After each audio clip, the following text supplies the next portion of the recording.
Ayano kayo, happy fiesta, bayan ng Lopez. Kaya ano pang iniintay nyo dyan, pumarini na kayo sa bayan ng Lopez at makipiesta dito sa aming bayan. October 5 pa nga lang ay gumala na nga kami dito sa peryahan dahil kapag sumapit na nga ang kapistahan ay talagang panigurado na dito ay sikipan na talaga namang napakaraming tao. Dito nga sa may bungad ng palengke ay dito nga matatagpuan yung napakaraming mga sari-saring mga pagkain. Dito sa may harap ng palengke, matatagpuan yung mga pagkain na madalas ay nagte-trending sa social media. At isa nga ito sa dahilan kung bakit nandito kami sa peryahan dahil itong si Alilin ay talagang gusto ngang matikman itong tanghulo. Si Sainel naman ay nag-order lamang nitong isang piraso ng corn dog at nagkakahalaga nga yan ng 85 pesos. Yung full moza corn dog nga ang order niya dyan kaso hindi nga available kaya itong moza corn dog na nga lang ang kanyang na-order. 55 pesos nga ang kamurahan nitong corn dog at ang kamahala naman ay 95 pesos. Dito naman sa mga tanghulo ay nagkakahalaga nga yan ng 60 pesos ang isa at kapag nga dalawang binili mo ay 100 pesos. At buy one take one nga ang tawag nila dyan mga sis. At syempre kapag pistahan nga na ganito ay hindi nga mawawala itong shawarma at talagang nagkalat nga ito dito nga sa peryahan. At tikiman time na nga tayo at talagang huhusgahan na nga natin kung talagang worth it nga itong 100 pesos na dalawang tuhog ng tanghulo. At ayun na nga, masarap naman siya. Ang problema nga lang ay hindi nga crispy yung kanyang asukal. At ang masasabi ko nga lang kung ikaw nga ay merong marpil, ikaw ay nakapostiso, ikaw ay naka-retainer ay wag mo nang subukan mga sis. Dahil ganyan nga opo, ganyan ang mangyayari sa inyo kapag sinubukan nyo itong tanghulo. Dahil naknang syuta, mas madikit pa ata to sa stick glue. Pati nga itong si Sainel ay na-stress na nga dito sa kanyang strawberry tanghulo. Hindi ko na nga tinikman yung strawberry tanghulo dahil nakagawa naman ako niyan dati tapos sobrang crispy pa. At ewan ko nga sa mga nagtitinda dito kung bakit ganun kakunat yung kanilang asukal, talagang dumidikit sa ngipin. At syempre, hindi nga rin namin pwedeng palampasin itong bilog-bilog na ito na umuuso. Trending na trending nga ito noon sa social media at talagang curious na curious nga kami kung ano nga ang lasa nito. Hirap naman ay pwede kang mamili kung chocolate o strawberry at chocolate nga yung napili ni Sainel. Kung presyo naman ang usapan ay nagkakahalaga nga yan ng 100 pesos yung lahat ng yan. Tawang-tawa nga kami dito dahil talagang napakalakas ng kanyang usok at talagang yung usok nga talaga ang iyong binayaran. Ayun, usok lang talaga. Mga 140 yung usok tapos 10 pesos yung bilog. Charis. Pero syempre, iba yung saya na nadadala ng usok. Nakaka-enjoy naman siya kahit papaano.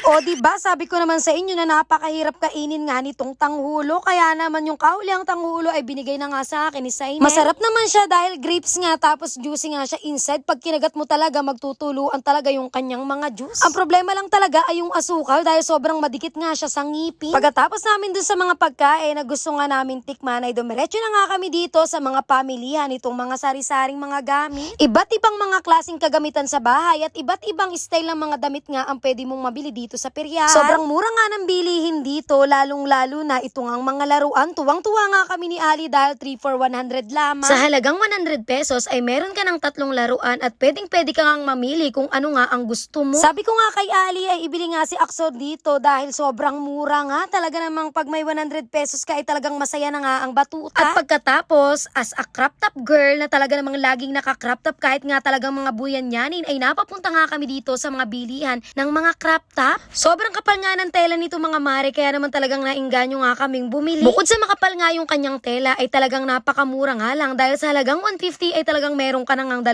piraso. Pagkatapos ay umagaw atensyon naman sa amin itong mga damit ng bata na sobrang mura nga din ang halaga nito dahil sa halagang 150 ay meron ka nang 2 piraso. At pwedeng-pwede ka nga rin mamili kung aling disenyo nga yung gusto mo. Huy, ang dami din palang brief dito. For 100, bilan nyo na yung mga jowa-jowa nyo dyan, charis. Sobrang dami talagang pagpipilian dito sa peryahan na talagang pera na nga lang ang kulang. Pati nga short ng mga pambahay ay sobrang mumura dahil sa halagang 150 nga ay 2 piraso na din yun. Naghanap nga din pala ng tsinelas dito si Sainel dahil sira na nga yung kanyang tsinelas at dito nga kami nakatagpo at 150 nga ang isa niya. At muntikan ko pa nga makalimutan na nagbili nga din pala kami dyan ng bedsheet ni Ali dahil tuwing sasapit nga ang ganitong kapistahan ay talagang hindi nga kami hindi namin papalagpasin yan talaga mga bedsheet na yan dahil nga sobrang mura nga dito sa peryahan. At ito pa nga, isa pa nga itong trending dito sa social media na yung ganyan, paikot-ikot na soft drinks na ganyan na hindi ko nga maintindihan kung bakit kailangan yung paikutin. Charis. Basta kapag hinango nga yung soft drinks dyan ay magkakayelo na nga siya tapos ilalagay nga dyan. Tapos bahala, hindi ko maintindihan niya.